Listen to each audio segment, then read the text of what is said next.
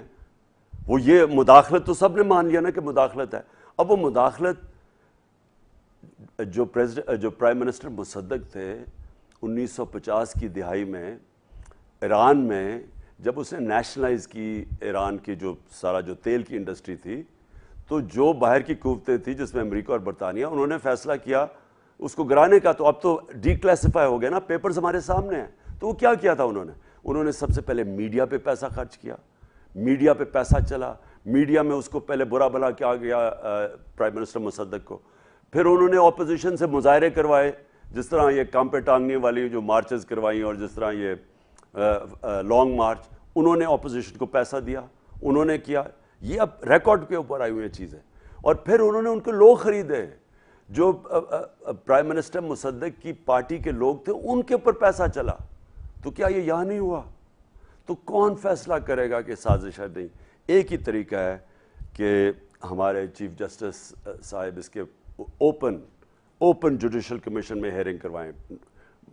Close doors میں ہم کوئی نہیں مانیں گے, اوپن ہیئرنگ کروائیں, اور اس کے اندر پھر جو بھی فیصلہ ہوتا ہے پتہ چل جائے گا کہ صرف مداخلت تھی یا سازش بھی تھی. جی خان صاحب, میں سلمہ سید شکاگو سے آپ کے لیے میسج ریکارڈ کروا رہی ہوں.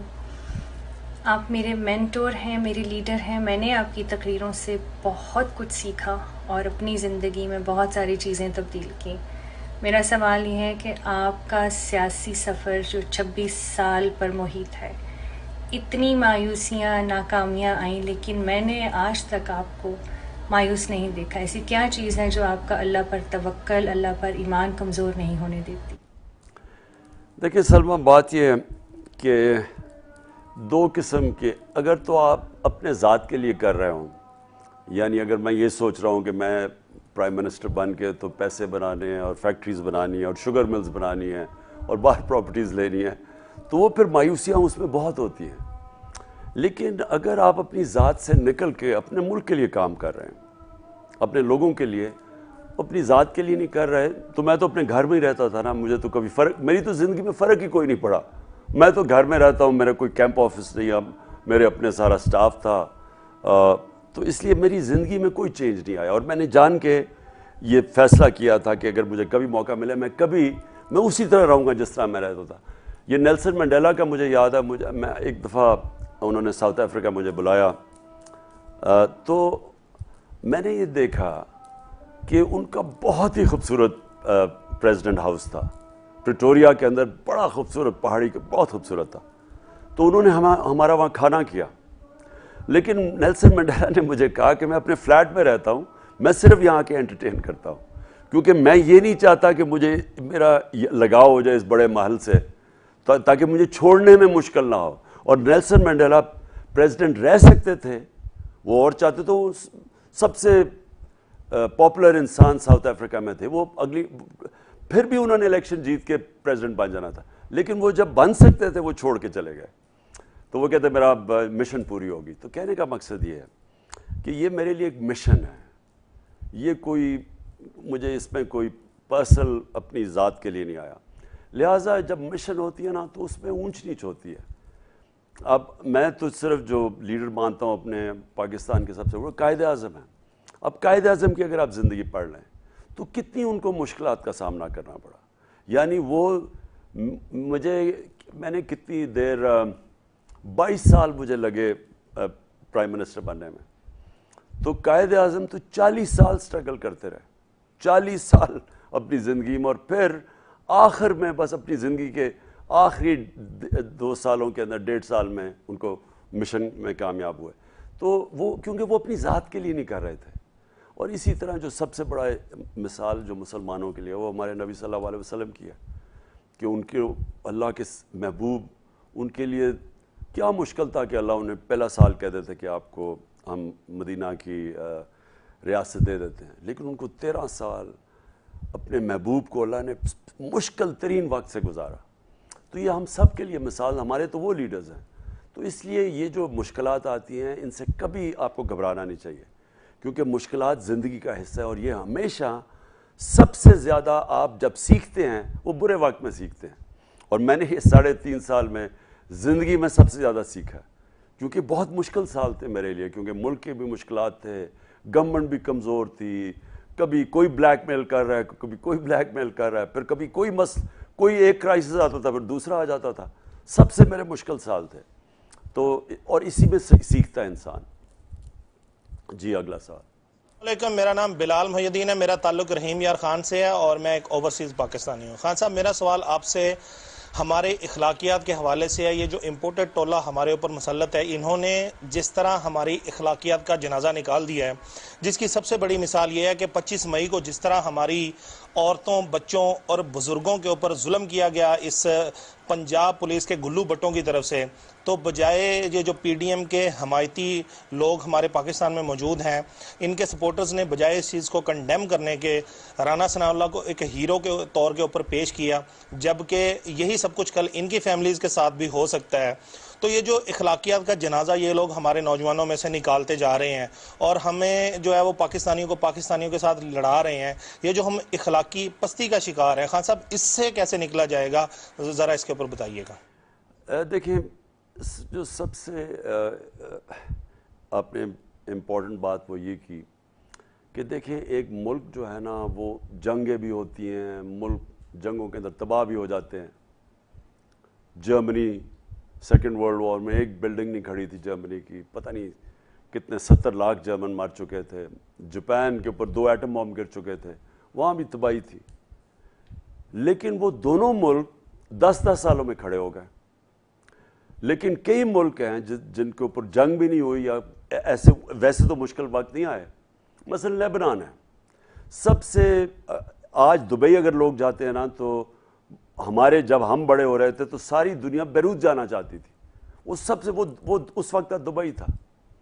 آج ادھر حالات دیکھیں, وہ خوشحال تھا, سب ایسی جگہ تھی لوگ چھٹیاں گزارنے جاتے تھے. آج وہاں 70% لوگ غربت کی لکیر کے نیچے چلے گئے. کیا ہوا ہے؟ کرپشن نے ملک کو تباہ کر دیا. اور کرپشن کیا ہوتی ہے؟ جب آپ ملک کی اخلاقیات ختم ہو جاتی ہیں اور قانون کی بالادستی نہیں ہوتی, جب آپ طاقتور چور کو پکڑتے نہیں اور کمزور کو جیلوں میں ڈالتے ہیں, وہ ملک پھر تباہی کی طرف جاتا ہے.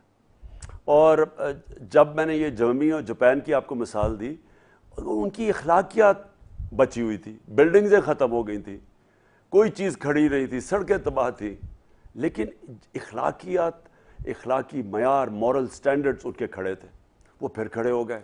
نبی صلی اللہ علیہ وسلم جو مدینہ کی ریاست تھی وہ کس پہ کھڑی کی تھی؟ وہاں کوئی پیسہ تھا, وہاں ان کے پاس کوئی دولت آئی تھی, وہ کیا وجہ تھی کہ وہ دنیا کی ایک دم تاریخ کا حصہ ہے کہ 622 کو وہ ہجرت کر کے مدینہ پہنچتے ہیں اور 632 کو اس دنیا سے چلے جاتے ہیں. ان 10 سالوں میں وہ کیا چیز ہے, وہ لوگ جن کی حیثیت ہی کوئی نہیں تھی وہ دنیا کی سپر پاور بن گئے جا کے. یہ تاریخ کا حصہ ہے. 10 سالوں میں انہوں نے ان کی اخلاقیات بدلی تھی. امر بالمعروف, اچھائی کے ساتھ کھڑے ہو, برائی کے خلاف کھڑے ہو, مورل سٹینڈرڈ سیٹ اپ کی تھی. پھر انصاف کا نظام لے کے آئے تھے کہ میری بیٹی بھی اگر جرم کرے گی تو اس کو سزا ملے گی. یہ 2 چیزیں تھیں جس کے اوپر معاشرہ کھڑا ہوتا ہے. جب اس ایک معاشرے میں یہ 2 چیزیں جاتی ہیں, وہ نبی صلی اللہ علیہ وسلم نے کہا تمہارے سے پہلے بڑی قومیں تباہ ہوئیں. جب یہ آ جاتا ہے, جب ان کی اخلاقیات اور انصاف چلا جاتا ہے, تو آج کیا ہو رہا ہے؟ یہ کتنا بڑا ظلم ہوا ہے پاکستان سے. یہ پاکستان کی کتنی توہین ہوئی ہے کہ پہلے تو باہر سے, جس طرح میں نے کہا, سازش کے تحت ایک الیکٹڈ 22 کروڑ لوگوں کی حکومت گرائی. پھر اوپر ان لوگوں کو مسلط کیا جو اس ملک کے بڑے بڑے ڈاکو مجرم ہیں, ان کو اوپر بٹھا دیا. اب یہ کیا کر رہے ہیں؟ یہ آتے ساتھ ہی ایک ہی کام کر رہے ہیں کہ اب یہ اپنی چوری بچانے کے لیے سارے ملک کے ادارے تباہ کر رہے ہیں, اور ادارے تباہ کرنے میں یہ وہ نقصان پہنچا رہے ہیں جس سے ملک تباہ ہو جاتے ہیں. آپ کے جب ادارے تباہ ہوتے ہیں ملک تباہ ہو جاتا ہے. تو یہ اخلاقیات, یہ اصل میں جو واردات ہے ملک کی اخلاقیات کی, کہ چور اب یہ فیصلہ کر رہے ہیں کہ ملک کی اخلاقیات کیا ہے. چور بیٹھ کے کہہ رہے ہیں, لوگوں کے اوپر FIRs کاٹ رہے ہیں. چور انتقامی کارروائی لوگوں کو ڈرانے کے لیے لے رہے ہیں. ان کے پاس اخلاقی قوت تو ہے نہیں. اخلاقی قوت تو ان کے پاس ہے نہیں. جو سب سے کمزور قوت ہوتی ہے وہ جسمانی قوت ہوتی ہے, اس کے بہت اوپر اخلاقی قوت ہوتی ہے, اور اس سے بڑی ایمان کی قوت ہوتی ہے.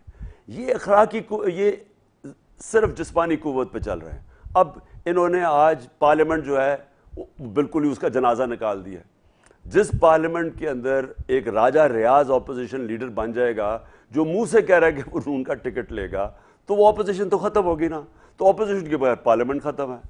دوسری, یہ جو پنجاب اسمبلی میں تماشا ہو رہا ہے, یعنی ساری کوشش کی جا رہی ہے اس میں, وہ الیکشن کمیشن پوری کوشش کر رہی ہے کسی طرح حمزہ شہباز کو چیف منسٹر بنا دیا جائے. اور وہ کوشش, یعنی قانون واضح ہے کہ جو ریزروڈ سیٹس ہیں وہ تو امیجیٹلی پر ہو جاتی ہیں. الیکشن کمیشن ان کو پر نہیں کر رہا جب تک بائی الیکشن نہیں ہوں گے. وہ صرف بائی الیکشن کی انتظار کر کے دھاندلی کر کے کسی نہ کسی طرح اس کو جتا دو. تو جمہوریت کا جنازہ نکل رہا ہے. وہاں بھی پارلیمنٹ کا مذاق بن گیا, یہاں بھی پارلیمنٹ ختم ہو گئی ہے. جمہوریت ختم, ہماری FIA ختم, نیب ختم, ہماری جو سرکاری نوکر ہیں ان کو بڑے بڑے جو جس طرح یہاں اسلام آباد پولیس میں اس جو IG ہے اس کو سزا ہونے والی تھی لاہور کی سیف سٹی میں, اور اس کو IG بنا دیا. تو یہ صرف یہ نہیں کہ یہ اوپر غلط اخلاقیات ختم کر رہے ہیں ملک کی. یاد رکھیں کہ جب آپ ایک ملک کی مورل سٹینڈرڈز ختم کر دیں تو ملک تو پھر اس کے بعد کبھی بھی اس سے ریکور نہیں کرتا. تو لہٰذا اس لیے میں ساری قوم کو کہتا ہوں کہ میری یہ جو تحریک حقیقی آزادی ہے اس میں آپ نے سب نے شرکت کرنی ہے. جی السلام علیکم خان صاحب محمد حسن سعودی عربیہ سے. خان صاحب تھینک یو سو مچ, آپ نے پاکستانی قوم کے لیے اتنا سارا کچھ کیا, یقین کریں آئی ہیو نو ورڈس. تو سوال لائٹر نوٹ پہ ہے, اور سوال یہ ہے کہ جو امپورٹڈ سرکار ابھی 2000 روپے دے گی تو ان کو خرچ کیسے کرنا ہے. اور یہ میرا سوال پوچھنے کا صرف اور صرف یہ مقصد ہے کہ اگر آپ تک یہ سوال پہنچتا ہے تو آپ کے چہرے پہ تھوڑی سی مسکراہٹ آئے گی. تو جسٹ اس مسکراہٹ کو لانے کے لیے یہ میرا سوال کیا ہے. تو اس کے بارے میں آپ کچھ بتا دیں. اور دوسرا یہ بتا دیں کہ جب ایسے بیانات آتے ہیں تو کیا آپ کو بھی ہماری طرح ہنسی آتی ہے اس بات پہ؟ اصل میں دیکھیں رضوان, جو ہنسی تو کیا, جو سارے پاکستانیوں کو تکلیف ہے وہ یہ کہ یہ جو بھی جنہوں نے بھی اس ملک یہ ہمارے اوپر یہ ان کو مسلط کیا ہے, یعنی میں تو سوچتا ہوں کہ وہ کتنا ہمیں نیچا سمجھتے ہوں گے, کیونکہ میں تو مغربی کو سسٹم کو بڑی اچھی طرح, ان کے معاشرے کو بڑی اچھی طرح جانتا ہوں. آپ یقین کریں کہ جس ملک میں 60% کیبنٹ ضمانت پہ ہو, پرائم منسٹر اور چیف منسٹر کو سزا ہونے والی ہو یہ جو 16 ارب روپے کے مقصود چپڑاسی کیس کے اندر، ان کو ملک کی قیادت کر دیں. اپنے ملک کے اندر اگر کوئی ضمانت پہ ہو، وہ اس کو کوئی نوکری نہیں ملتی، کوئی رکھتا ہی نہیں ہے اس آدمی کو جو ضمانت پہ ہو. تو ان کی اخلاقیات، ان کے مورل سٹینڈرڈز کدھر ہیں؟ اور انہوں نے ہمارے مورل سٹینڈرڈز کدھر لے آئے ہیں؟ اور جنہوں نے ہمارے اوپر یہ مسلط کیے وہ پاکستان کے دوست نہیں ہیں. جو بھی اندر بیٹھے ہوئے تھے اور جو باہر بیٹھے ہوئے تھے، جنہوں نے ان چوروں کو ہمارے پر مسلط کیا ہے، وہ یہ ملک کے دشمن ہیں. اس کے پیچھے باہر جو امریکن لابی جو ہے وہ بڑی قریب کام کرتی ہے ہندوستان کی لابی اور اسرائیل کی لابی سے. آپ کو سب کو پتہ ہونا چاہیے. جب میں گیا تو سب سے زیادہ خوشی تو ہندوستان میں بنی، اور اسرائیل کے اخباروں میں دیکھیں وہ کتنے خوش ہوئے کہ جی وہ عمران خان کو اور یہ چیری بلاسم کو اوپر لے آئیں. اس کی وجہ کیا ہے؟ کیونکہ وہ پاکستان کو کمزور دیکھنا چاہتے ہیں. اس سے بہتر کیا ٹیکٹکس ہوں گی کہ کوئی لڑائی کیے بغیر ہی انہوں نے پاکستان کو کمزور کر دیا. آج جس تیزی سے ہماری معاشرت تیزی سے نیچے جا رہی ہے، آج جس طرح ہر اکنامک انڈیکیٹر نیچے جا رہا ہے، مہنگائی، ہمیں انہوں نے سارا وقت کہا کہ جی مہنگائی کی وجہ سے یہ مہنگائی مارچ اور جی ملک کے مہنگائی کی تباہ کر دیا ہے. انہوں نے 2 مہینے میں وہ مہنگائی کی ہے جو ہم نے 3.5 سال میں نہیں کی. انہوں نے جس طرح بے دردی سے قیمتیں بڑھائی ہیں اور جس طرح معیشت نیچے جا رہی ہے، کہنے کا میرا مقصد یہ ہے کہ یہ مہنگائی کا نام لے کے ہمارے پیچھے پڑے ہوئے تھے، لیکن مہنگائی ان کا ایشو نہیں تھا، کیونکہ ان کے تو پیسے باہر پڑے ہوئے ہیں، ان کی دولتیں، ان کے لیڈر سارے پیسے اربوں ڈالر، بلکہ اس ملک سے بہت زیادہ پیسہ باہر پڑا ہے. تو ان کا ایشو صرف یہ تھا اپنے کرپشن کیسز سے بچنے کا، اور اپنی یہ الیکشن کمیشن کو کنٹرول کر کے، دھاندلی کر کے، الیکشن دے کے پھر مسلط کرنا. تو لہٰذا جو آپ نے بات کی نا کہ ہم آگے کیا کریں، یہ جو لوگ اوپر بیٹھ کے ہیں ہم کیا کریں، ہم وہ کریں جو کہ ہر زندہ قوم کرتی ہے. وہ اپنے حقوق کے لیے، اپنی مفادات کے لیے کھڑا ہوتی ہے. وہ قوم، زندہ قوم نکلتی ہے باہر. وہ جس طرح لوگ نکلے تھے اس دن، جس دن میں آفس سے نکلا، اس سے اگلے دن جس طرح پبلک نکلی، یہ زندہ قوم کی نشانی ہے. برطانیہ کے اندر لوگ، مجھے کبھی نہیں بھولتا، عراق وار جس سے برطانیہ کو فائدہ ہونا تھا کیونکہ وہ تیل کے اوپر جنگ تھی، جب اس کے خلاف 20 لاکھ لوگ برطانیہ میں سڑکوں پہ نکلے. زندہ قوم ہے. تو انشاءاللہ جو میں آگے دیکھ رہا ہوں کہ یہ جو ہوا ہے، یہ ساری سازش، اس سے ہماری قوم زندہ ہو گئی. میں وہ پاکستان میں چینج دیکھ رہا ہوں جو میں نے کبھی پہلے اپنی زندگی میں نہیں دیکھا. جی السلام علیکم خان صاحب، میرا نام عثمان محمود ہے، میں اوریجنلی بہاڑی سے ہوں. میرا کویشچن یہ ہے کہ رجیم چینج آپریشن اور یہ جو سائفر ہے، اس کی ہم تحقیقات کی ڈیمانڈ کر رہے ہیں. تو میرا فیئر یہ ہے کہ ایک جوڈیشل کمیشن بنے گا اور اس کا جو رزلٹ ہے وہ بالکل ویسا ہی ایک آ جائے گا جیسا دھاندلی کمیشن کا آیا تھا، یعنی کہ بہت کلیئرٹی سے جواب نہیں آئے گا. تو اس صورت میں ہمارا آئندہ کیا لاہ عمل ہوگا؟ تھینک یو سو مچ. خوش رہیں، قائم رہیں. دیکھیں عثمان، دیکھیں جوڈیشل کمیشن جب بنے گی نا تو وہ بہت بڑا ایک پاکستان کے لیے ایک ایسی چیز ہوگی جو آپ چاہیں بھی نہ چیزیں دبیں گی نہیں. جب ایک عدالت کے اندر اوپن ہیئرنگ ہوتی ہے اور پھر وٹنسز آتے ہیں، پھر لوگ پوچھیں گے کہ یہ جو لوگ گئے ہیں پہلے کیوں نہیں گئے. یعنی وہ مراسلہ تو فیکٹ ہے نا، وہ تو نیشنل سیکیورٹی کونسل نے، سب نے، انہوں نے بھی، جب شہباز شریف نے بھی وہ بلائی تو اس نے بھی انڈورس کیا کہ ہاں مداخلت ہوئی ہے. اب مداخلت کب ہوتی ہے؟ پہلے تو سازش ہوتی ہے، پھر مداخلت ہوتی ہے. تو پہلے تو پورا پلان سیٹ ہوتا ہے. جس طرح میں نے ایران کے اندر پرائم منسٹر مصدق کی جو حکومت گرائی تھی CIA نے اور برطانیہ کے MI6 نے، تو وہ پہلے اس پوری سازش ہوئی تھی، آخر میں مداخلت ہوئی تھی. تو وہ جیسی یہ ہیئرنگ ہوگی، میں سمجھتا ہوں کہ اس کے بعد کسی کی جرت نہیں ہوگی. اگر یہ ہیئرنگ ہی ہو جائے، کسی کی جرت نہیں ہوگی آگے اس طرح کی غداری کرے کوئی قوم سے. السلام علیکم، میرا نام زین نقوی ہے، میں نیو جرسی رہتا ہوں. I'm sorry my Urdu is not that strong, so I'm going to ask you my question in English. If you had one question to ask Qaadi Azam, what would it be? Thank you for taking my question. I keep you in my prayers and may Allah bless you. May you emerge victorious. Assalamu alaikum.